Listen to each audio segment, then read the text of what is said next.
Okay. There are even more advantages, and I'll cover them in just a minute. But first, let me address that question that I know is nagging you in the back of your mind. You're saying to yourself right now, okay, this all sounds great. Everything you've said so far makes a lot of sense, and I'm interested. But hey, pal, what's the catch? We all know that anything that sounds too good to be true probably isn't. Hey, I hear you. Between Enron, Bernie Madoff, and the great stock market meltdowns of the 2000s, a healthy dose of cynicism, skepticism, or both is not only understandable, it's just plain smart. I'll tell you what the catch is, and trust me, it's more like 6 seconds of turbulence on your 6-hour flight to Hawaii on your personal jet plane than a catch. But first, a quick reality check. Just because you've never heard of this before doesn't mean that it doesn't exist, doesn't mean that hundreds of thousands of people aren't already using it, and doesn't mean that all of the advantages that I've talked about aren't absolutely real and sitting there just waiting for you. So, here's the 6 seconds of turbulence catch. Per IRS rules, you have to fund the plan I'm telling you about with after-tax dollars. In other words, you can't deduct the amount you contribute off your current year's taxes like you can with a qualified plan. That means that if you were to contribute $6,000 this year in an IRA versus this retirement savings vehicle, you'd in reality pay an extra $2,000 in taxes this year, assuming a 33% tax bracket. If you're in a lower tax bracket, naturally, your tax savings would be less. That sounds like a drawback, right? Well, actually, no. To understand why funding with after-tax dollars instead of before-tax dollars like you would with a qualified plan is not a drawback, you just need to understand the alternatives. Answer this philosophical question. If you were a farmer, would you rather pay taxes on the small sack of seeds when you purchase them in the spring, or would you rather pay taxes on your entire harvest when you sell it in the fall? Well, do the math. If a farmer bought $1,000 worth of seeds and was taxed at 8%, he'd pay $80. But if the farmer planted those seeds and paid the same 8% of taxes on a $50,000 harvest, he'd pay $4,000 in taxes. 80 versus 4,000. That's a 50 times increase in taxes paid. The same rationale applies to your retirement savings. In fact, the amount of money you save on upfront taxes with a qualified plan, remember, you'd save $2,000 in taxes by making a $6,000 contribution into a qualified plan, okay? Will almost certainly be dwarfed by the taxes you pay at retirement, to the tune of about 10 times at least. Here's why. If your $6,000 grows to $100,000 over the course of the next 30 years, remember the magic of compound interest. This is very reasonable. You'll pay at least $33,000 in taxes on the harvest. We already talked about this earlier. That's $33,000 straight to the IRS right when you'll be needing it the most. Would you rather pay $2,000 in taxes right now or $33,000 at least in taxes later? It's as simple as seeds and harvest. I've said it once and I'll say it again. No wonder Uncle Sam loves qualified plans so much. It's his way of protecting his financial future. Okay.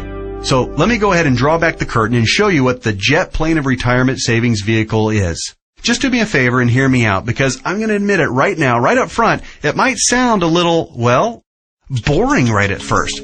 That's because it's a life insurance product called Indexed Universal Life Contract, or IUL for short. Stick with me, Skipper. Don't be fooled by any stereotypes of what you may think an IUL is. This is different than any kind of whole life or variable life or universal life plan that you may have heard about or purchased in the past.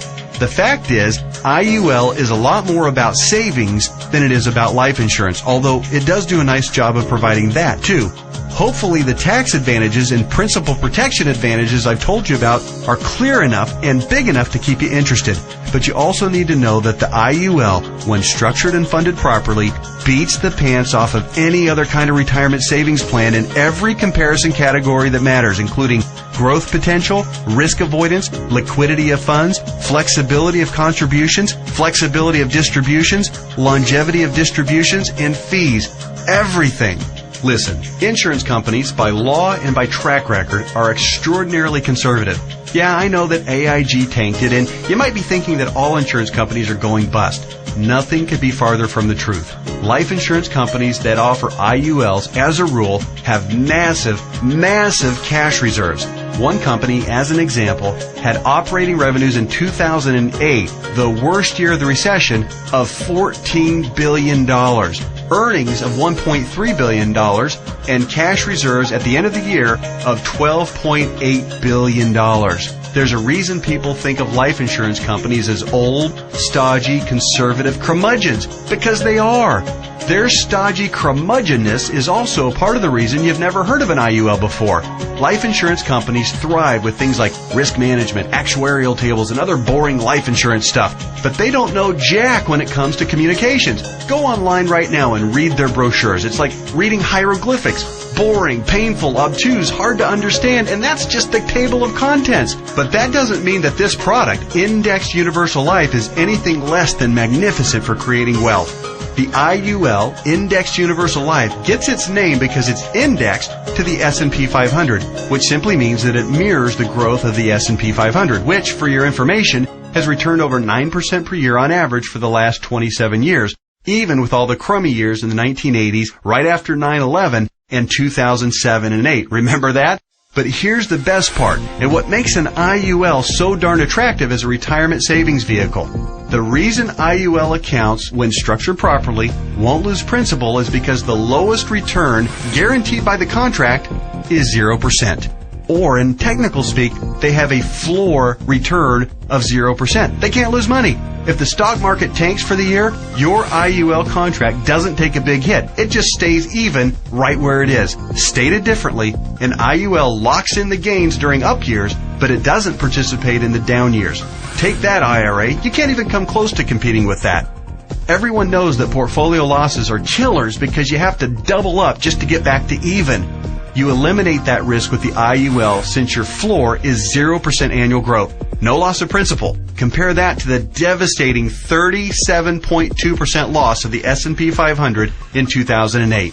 If you were indexing your IRA against the S&P 500 and therefore did not have the 0% floor like you would with an IUL contract, if you had a $1 million portfolio on January 1st of 2008, you would have ended the year with just $628,000. Ouch! Even with the big bounce back year of 2009, where the S&P returned 23.6%, the $628,000 you had left after getting killed in 2008 would have only grown to about $775,000. Still deep in the hole. Not with an IUL.